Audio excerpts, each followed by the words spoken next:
바울이 고린도전서를 쓸 때에 당시 고린도 교인들 중에는 이 부활의 신앙에 대한 회의를 가진 사람들이 있었던 것 같아요.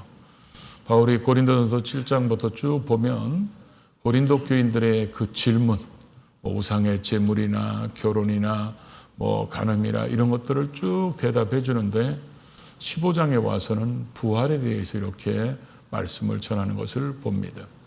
그래서 우리가 고린도전서 15장은 보통 부활장이라고 이렇게 얘기하는데, 당시 사람들은 살아가면서 어떤 영향력 속에서 살아가는 것인가, 이건 우리에게 굉장히 중요한데, 당시 헬라 철학의 영향력 속에 살아가고 있던 고린도 교인들은 이제 복음이 전해졌을 때, 이들은 복음을 받아들이면서도 한쪽으로는 불편한 마음들이 있었을 것입니다. 왜냐하면 그들은 이 사람들의 몸 안에 영혼이 들어있고, 이 죽음은 이 육체의 용도가 다 돼서 죽음이 오는 것이고, 죽음이 왔을 때 이 영혼은 육체에서 빠져나와서 자유함을 누리는 것이다, 이렇게 생각하고 믿었던 사람들에게 복음이 전해지니까 우리도 그렇게 생각하고 있었는데, 그래, 니네가 전하는 그 복음 속에 영혼이 불멸한다, 영혼이 산다, 야, 그거 마음에 든다. 근데 반면에 육체가 부활한다, 이건 찝찝했어요. 왜냐하면 이들은 육체에서 이렇게 빠져나온 영혼이 자유함을 누리는데, 그 자유함을 누리는 영혼이 다시 육체가 부활하면 그 속에 또 들어가? 그러면서 육체를 그들은 영혼의 감옥이라고 생각했던 사람들인데, 야, 그런 일이 있다면 그건 좀 문제 있는 거 아니야? 이러면서 부활에 대한 신앙이 회의를 가진 사람들이 있었고, 또 그렇게 얘기하는 당시 헬라 철학자들의 얘기들 속에 보면 부활의 소망은 마치 돼지의 소망 같다, 이런 표현을 썼어요. 그러니까 돼지의 소망이라는 것은 돼지가 아무리 소망을 품어도 이루어질 수 없고, 역시 돼지는 돼지고, 그리고 돼지는 돼진다는 얘기겠죠. 그러다 보니까 이루어질 수 없는 표현들을 그렇게 얘기했다는 것입니다. 거기에 또 이 후메네오나 빌레도 같은 사람은 부활은 이미 지나갔다, 부활은 없다, 그러면서 많은 사람들에게 악 영향을 미치고 있었다는 것입니다. 그런 사람들의 지금 문제는 크게 두 가지입니다. 오늘 12절에 말씀하는 것처럼 부활은 실제로 있는 것인가, 이 부활에 대한 의심이고, 또 하나는 만약에 부활한다면 이 부활체의 모습은 어떤 모습인가, 이거에 대해서 그 의문을 가지게 됐다는 거죠. 그래서 바울이 이 고린도전서 15장을 통해서 거기에 대한 해답을 주면서 부활이 만약에 없다면 어떤 일이 벌어지는가, 그리고 우리가 부활한다면 어떤 모습으로 다시 부활하고 주님이 재림하실 때 우리에게는 어떤 일이 벌어지는가에 대해서 말씀한 것이 고린도전서 15장인데, 오늘 이 본문을 통해서 우리에게 주시는 말씀이 우리에게 부활의 소망을 더 돈독하게 하고, 또 부활의 소망을 모르는 자들에게 부활의 복음을 전해야 되겠다, 이렇게 결단하는 축복의 시간이 되기를 주의 이름으로 축원합니다. 그래서 먼저 첫 번째로 우리가 보면 이들이 이제 바울이 제일 먼저 하는 게 뭐냐면 이들에게 해결을 주기 위해서 바울이 제일 먼저 복음이 뭐냐, 딱 정의를 내립니다. 그래서 고린도전서 15장 1절부터 4절까지는 복음은 성경대로 그리스도께서 우리를 위해서 죽으시고 성경대로 우리를 위해서 부활하신 것, 이게 복음이다. 그래서 복음의 정의를 딱 내려놓고 이 복음을 우리는 믿음으로 구원을 받게 되고, 내가 너희에게 전한 것도 이 복음이다. 그래서 복음에 대한 정의를 딱 내리고, 두 번째로 한 게 뭐냐, 복음의 사실성, 역사성을 얘기합니다. 그래서 예수님이 부활하신 모습을 베드로도 봤고, 12사도도 봤고, 주의 형제 야고보도 봤고, 500의 형제들도 봤다. 그런데 그 500의 형제들이 지금 태반이 살아있다. 그러니까 바울이 이 고린도전서를 쓸 때 예수님이 부활 승천하신 이후에 약 25년이 지난 정도에 썼습니다. 그러다 보니까 부활을 목격한 사람들이 태반이나 살아있고 맨 나중에는 만삭되지 못한 나 같은 바울에게도 부활하신 주님을 내가 다메섹에서 만나서 자기는 부활의 증인된 삶을 살아가고 있다고 얘기하면서 만약에 부활이 없다면 어떤 일이 벌어지냐. 오늘 12절부터 쭉 한번 15절까지 읽어볼까요? 그리스도께서 죽은 자 가운데서 다시 살아나셨다 전파되었거늘 너희 중에 어떤 사람들은 어찌하여 죽은 자 가운데서 부활이 없다 하느냐. 만일 죽은 자의 부활이 없으면 그리스도도 다시 살아나지 못하였으리라. 그리스도께서 만일 다시 살아나지 못하였으면 우리가 전파하는 것도 헛것이요 너의 믿음도 헛것이며 또 우리가 하나님의 거짓 증언으로 발견되리니 우리가 하나님이 그리스도를 다시 살리셨다고 증언하였습니다. 만일 죽은 자가 다시 살아난 일이 없으면 하나님이 그리스도를 다시 살리지 아니하셨으리라. 예수 그리스도가 다시 살아나지 않았다면 부활이 없다면 구원이 없다는 것입니다. 부활이 없다면 우리는 구원받을 수 없다는 것입니다. 그래서 내가 전한 것도 헛것이고 내가 전한 것을 믿는 너희의 믿음도 헛것이라는 거예요. 그리고 우리는 거짓말을 전하는 거짓 증인이 되게 될 거라는 거예요. 그래서 부활이 없다면 부활도 헛된 것이고 그걸 전하는 것도 헛된 것이고 그걸 받는 사람도 또 헛된 걸 받는 것이고 그걸 믿는 사람도 헛된 걸 믿는 것이고 예수님이 나를 위해서 십자가에 피 흘려 죽으셔도 그 피가 내 모든 죄를 사했다. 이것도 헛된 것이고 그 예수를 믿음으로 우리는 하나님의 자녀가 된다. 이것도 다 헛된 것이라는 거예요. 부활이 없으면 결국은 뭐예요? 복음을 부정하는 것이고 복음을 부정하는 것은 신앙을 저버리는 것이기 때문에 반드시 부활을 믿어야 한다는 것입니다. 우리가 너희에게 전파하는 것이 뭐냐? 예수 그리스도께서 우리를 위해서 죽으시고 우리를 위해서 부활하신 것, 이게 복음인데 이걸 들음으로 믿고 구원받는데 이 복음을 부인하면 결국 이 부활을 부인하면 복음을 부인하는 것이고 그것은 우리에게 구원을 주는 게 아니라는 것입니다. 결국 이들은 지금 전파하는 복음의 본질적인 내용을 지금 거부하고 부인하고 받아들이지 않는다는 것입니다. 예수 그리스도가 십자가에 죽으신 것 이것만 믿으면 이게 절반의 복음이고 이건 구원이 아닙니다. 저도 한때는 그런 생각을 한 적이 있었거든요. 제가 주님을 만나기 전에는 예수님이 나를 위해서 죽으셨어. 마치 고린도 교인들처럼 그런 생각이죠. 그거는 그럴 수 있겠다. 왜냐하면 우리는 어차피 사람은 다 한 번은 죽기 때문에 우리는 다 죽잖아요. 그리고 우리가 주변에 보거나 영화 같은 데 보면 누구를 살리기 위해서 대신 죽는 사람들도 있잖아요. 그러니까 그 사람의 죽음 때문에 다른 사람이 살아났으니까 예수님이 우리 위해서 그렇게 죽었다. 그러면 그럴 수 있겠다. 이렇게 이성적으로는 조금 받아들여지는데 그분이 다시 살아났다. 이건 말이 안 되는 것 같아요. 이거 믿어지지도 않고 있을 수도 없는 일인 것 같아요. 그래서 고린도 교인들도 지금 그런 모습이 있었다는 것입니다. 그런데 예수 그리스도의 부활이 없다면 신학적으로 어떤 문제가 생기냐면 그는 하나님이 아니라는 거예요. 왜 사람들이 죽으면 부활을 못합니까? 죄인이기 때문에 그런 거예요. 그래서 예수님이 부활을 못하면 그는 하나님이 아니고 그는 죄인이기 때문에 부활을 못하고 우리 죄 때문에 죽은 게 아니라 자기 죄 때문에 죽은 것이고 그 예수님이 우리 위해서 죽었다는 걸 그걸 믿어야 아무런 의미가 없다는 거예요. 왜냐하면 자기 죄도 해결 못해서 자기도 죽었잖아요. 그런 예수를 믿으면 우리가 어떻게 구원받겠어요? 그러다 보니까 부활이 없으면 예수님은 구원자가 아니에요. 예수님이 왜 부활해야 되느냐?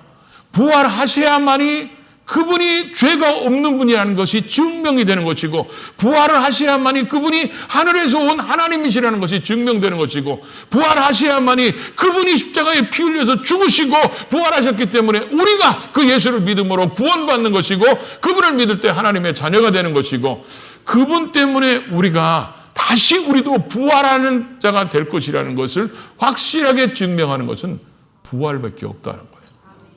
부활이 없으면 절대로 여러분 우리는 구원받을 수 없습니다. 많은 사람들이 반쪽 복음만 듣고 반쪽 복음만 믿는 것처럼 하는데 부활이 없으면 구원이 아니에요. 부활이 있어야만이, 예를 들어서 여러분 그러시죠. 누가 여러분의 빚이 있는데 내가 대신 갚아줄게. 말로만 하고 안 갚아주면 그건 갚은 게 아니잖아요. 내가 갚아줄게. 그러고 나서 확실하게 영수증을 갖다 줘. 야, 갚았어. 그러면 확실하게 내 빚이 갚아진 거잖아요. 예수 그리스도의 부활이 없으면 우리의 죄값이 갚아진 게 아닙니다. 그 반드시 예수님이 부활하셔야만이 그분이 하나님이시고 우리 죄 때문에 그렇게 하셨다는 것을 확실하게 증명하게 되는데, 부활을 부정하면 복음 자체에 실체가 없는 아무것도 아닌 것이 된다는 것입니다. 결국 바울이 전한 것을 사람들이 의심하고 믿지 않고 받아들이지 않으면 결국 그들이 결코 구원받을 수 없고 그들이 하나님의 자녀가 결코 될 수 없다는 거죠. 하나님이 그리스도를 살리셨다. 이걸 자기들이 경험했고 그런 그 부활하신 주님을 만났기 때문에 자기들은 예수님은 부활하셨기 때문에 우리도 부활한다. 이렇게 증거하는데, 만약에 부활이 없고 하나님이 예수를 살리지 않았다면 사도들끼리만 야, 예수님 부활했어. 이렇게 얘기한다면 하나님이 시키지 않는 일을 하는 사람들이기 때문에 이 원어적인 의미를 보면 하나님과 대항해서 싸우는 사람이 된다는 거예요. 하나님이 시키지도 않았는데, 하나님이 예수님 부활시키지도 않았는데 부활했다 이렇게 얘기하면 사도들이 생쇼를 하는 거라는 거예요. 근데 분명하게 하나님께서는 예수 그리스도를 다시 살리셨고 부활시키셨고 그것을 자기들이 만났고 경험했기 때문에 자기들은 어떤 핍박이 있더라도 어떤 어려움이 있더라도 어떤 죽음이 오더라도 자기는 부활을 증거하는 사람들이 됐다는 것입니다. 그래서 부활이 없다면 17절에 너희가 여전히 죄 가운데 있을 것이다. 부활을 기다리며 잠자는 사람들, 이 사람들은 다 망했을 것이다. 부활의 소망을 가지고 우리는 부활해서 하나님 나라에서 영원히 살 소망을 가지고 이 땅에서 죄악의 유혹을 물리치며 어떻게든지 하나님 말씀대로 하나님의 뜻대로 성결한 삶을 살아가려고 하는 우리들이 부활이 없다면 이 세상에서 제일 불쌍한 자라는 거예요. 부활이 없다면. 그리고 바울이 만약에 부활이 없다면 내가 이렇게 위험한 짓을 왜 하냐. 내가 맹수나 이런 그런 악한 자들의 위협 속에서 내가 생명의 위기를 느끼면서 내가 부활이 없다면 뭐로 이렇게 전하고, 부활이 없다면 나도 세상 사람들처럼 먹고 마시고 즐기며 놀자. 내 인생도 그렇게 살 거라는 거예요. 근데 분명하게 부활이 있기 때문에 나는 죽음의 위협이 있을지라도 어떤 핍박과 고난이 있을지라도 분명히 주님이 부활하셨고 나는 그분을 만났기 때문에, 그리고 사도들도 그런 부활하신 주님을 만났기 때문에 그들이 목숨을 내놓고 부활을 증거할 수밖에 없다. 이렇게 역설적으로 지금 표현하고 있다는 것입니다. 부활이 없다면 우리가 하나님과의 관계 속에서 있는 모든 것들은 다 헛것이 되어버리는 거예요. 그렇기 때문에 부활은 반드시 있는 것이고 우리도 부활하게 될 거라는 것입니다. 그래서 예수께서 부활의 첫 열매가 되셨던 것처럼 우리도 다 부활하게 될 것이고, 사망이 아담 한 사람으로부터 찾아온 것처럼 부활도 예수 그리스도 한 분으로 우리 모두에게 주어질 것이며, 아담 안에서 모든 사람이 죽은 것처럼 예수 그리스도 안에서 모든 사람이 부활의 삶을 얻게 될 것이다. 이렇게 성경 우리에게 말씀하고 있다는 거죠. 그러면서 바울이 이 부활의 예를 들으면서 씨앗 얘기를 합니다. 씨앗 얘기. 예를 들어서 여러분들이 어떤 씨앗을 하나 주었어요. 이게 뭐지? 분명히 어떤 나무나 열매의 씨앗 같은데. 그래갖고 그걸 심었어요. 그랬더니 분명히 조그마한 거 땡그런 거 시커먼 거 갖다 심었더니 나중에 거기서 파란 싹이 나고 점점점 커지기 시작하더니 엄청나게 큰 나무가 됐어요. 그렇다면 여러분 생각해 보십시오. 그 작은 검정 씨에서 어떻게 이렇게 엄청나게 큰 이런 나무가 나올 거라고 상상을 했겠어요? 못했겠지. 지금 바로 그 얘기를 하는 것입니다. 바울이. 우리는 지금 부활체의 모습을 가져본 적이 없어요. 여러분들이 사과를 먹었으면 사과 맛이 이래. 복숭아를 먹었으면 복숭아 맛이 이렇지. 이렇게 우리가 먹어봤고 경험했기 때문에. 그런데 우리는 지금 썩어질 육신을 갖고 있었지만 우리 모습이 예수님의 부활체의 모습처럼 변화된 것을 경험한 적은 없어요. 그러다 보니까 사람들이 진짜 이 부활체의 모습은 어떤 모습일까? 그렇게 생각하는데 그거에 대한 해답을 지금 오늘 42절부터 얘기하고 있다는 것이죠. 42절부터 44절까지 같이 읽어볼까요? 죽은 자의 부활도 그와 같으니 썩을 것으로 심고 썩지 아니할 것으로 다시 살아나며 욕된 것으로 심고 영광스러운 것으로 다시 살아나며 약한 것으로 심고 강한 것으로 다시 살아나며 육의 몸으로 심고 신령한 몸으로 다시 살아나니 육의 몸이 있은즉 또한 영의 몸도 있느니라. 썩을 것을 심었다는 거예요. 그 얘기는 뭔 얘기입니까? 우리의 육체는 땅에 심어진다는 거예요. 죽으니까. 그러면 썩어진다는 거예요. 부패한다는 거예요. 그렇게 부패하고 썩을 것을 땅에 묻어버리면 우리가 나중에 부활할 때는 썩지 않을 것으로 다시 살아나게 된다는 거예요. 이게 부활이라는 것입니다. 그리고 욕된 것을 심었는데 영광스럽게 다시 살아나고 약한 것을 심었는데 강한 것으로 다시 살아나게 된다. 그 말을 저는 이렇게 해석하고 싶어요.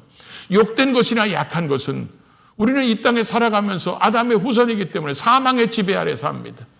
그리고 마귀의 유혹 속에 쉽게 넘어지고 죄짓습니다. 그렇기 때문에 죄짓고 또 죄짓고 회개하고 또 죄짓고 그렇게 죄짓고 살아가다가 결국은 우리에게는 사망의 지배를 받아서 사망이 찾아오지만 예수 믿고 구원받는 우리는 영광스러운 부활을 한다는 것은 이제는 사망 권세를 깨트린 부활을 하기 때문에 이제는 사망의 지배 아래 있을 때와 전혀 다른 영광스러운 부활이 되고 사망의 지배 아래 있을 때 연약한 자였던 우리들이 이제는 다시 사망의 아래 종노릇하는 그런 모습이 아니라 강한 자의 모습으로 다시 살아나는 영광스러운 부활을 하게 될 거라는 것입니다. 그래서 우리의 육신은 몸으로 심고 육신의 몸으로 심으면 다시 신령한 몸으로 부활의 모습으로 우리는 거두게 될 것이라는 거죠.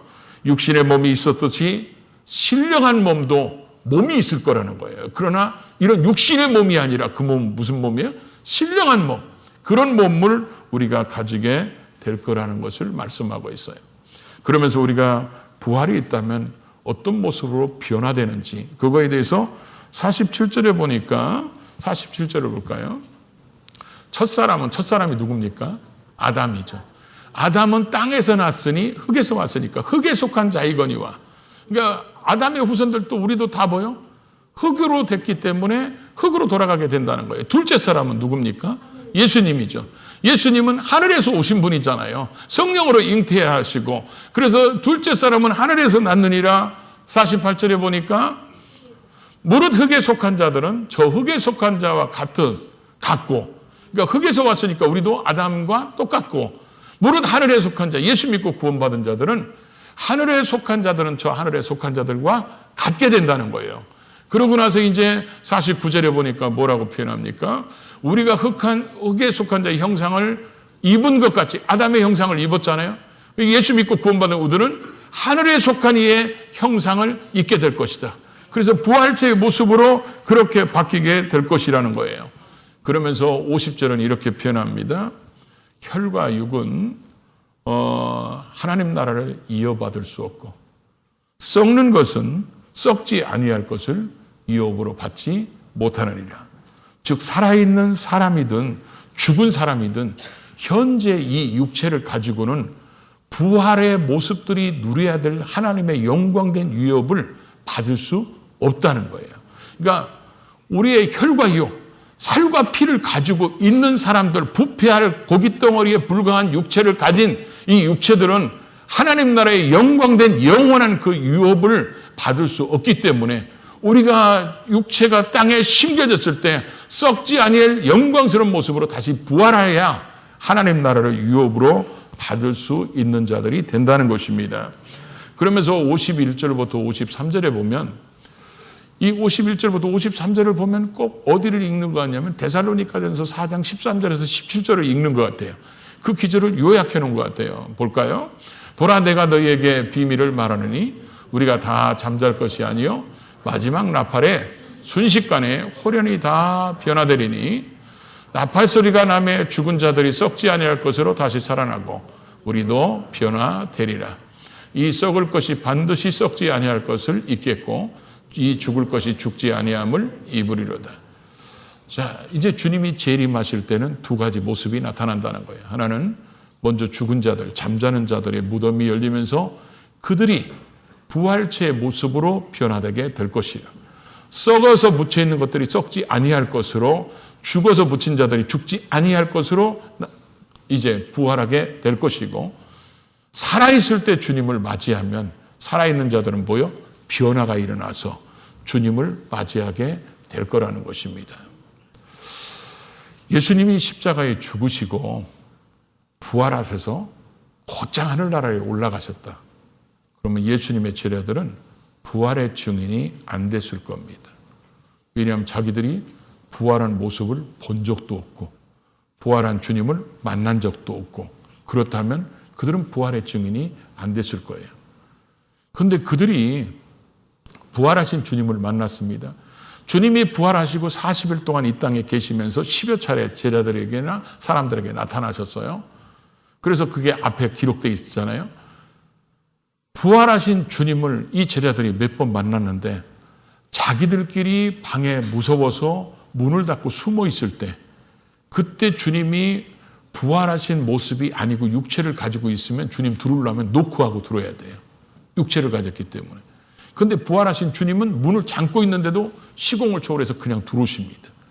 그런 주님과 몇 번씩 만남을 갖고, 그런 주님과 같이 식사도 해봤고, 그런 주님이 부활 승천하는 것을 그들이 직접 봤고, 부활 승천하시면서 아버지의 약속하신 것을 너희는 기다려라, 몇 날이 못해 너희는 성령으로 세례를 받게 될 것이다. 그러면 너희가 권능을 받고 땅끝까지 내 증인 되달라. 이런 주님의 부탁대로 그들은 10일 동안 기도하다가 성령 세례를 받으니까 이들은 완전히 달라지기 시작했어요.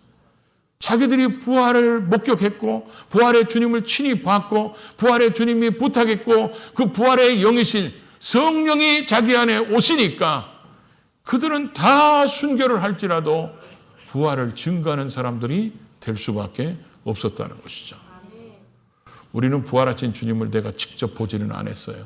그러나 부활하신 주님의 부활의 영이시고 예수의 영인 성령님이 오셔서 우리에게 예수를 믿게 하고 우리 안에 계시면서 부활하신 그 부활의 복음을 듣게 하고, 그래서 나를 위해서 죽으시고 나를 위해서 부활하신 그 주님이 나의 구원자인 것을 믿게 하고 우리가 그것을 영접하면 하나님의 자녀가 됐을 때 그 부활의 영이신 우리 안에 계시면서 우리가 부활의 확신을 갖고 부활의 기쁨을 누리면서 살아가게 된다는 것입니다. 그래서 주님이 오셨을 때 우리가 그 안에 죽으면 이제 죽은 후에 부활해서 만나게 될 것이고, 또 우리가 이 땅에 살아있을 때 주님이 오시면 변화돼서 주님을 만나게 되는데, 대부분 사람들은 이 부활의 기쁨을 모르고 산다는 것입니다. 그리고 이 부활을 의심하면서 받아들이지 않는다는 것입니다. 부활을 빼면 복음이 아닙니다. 부활을 빼면 구원이 없습니다. 그래서 우리는 예수님이 나를 위해서 죽으심과 부활은 동전의 양면처럼 뗄래야 뗄 수가 없습니다. 이것이 복음이고 이걸 믿음으로 우리는 구원받아서 하나님의 자녀가 되고 우리는 부활하게 될 거라는 거죠. 이 부활의 기쁨을 누리며 부활의 증인된 삶을 살아가는 저와 여러분이 될 수 있기를 주의 이름으로 축복합니다.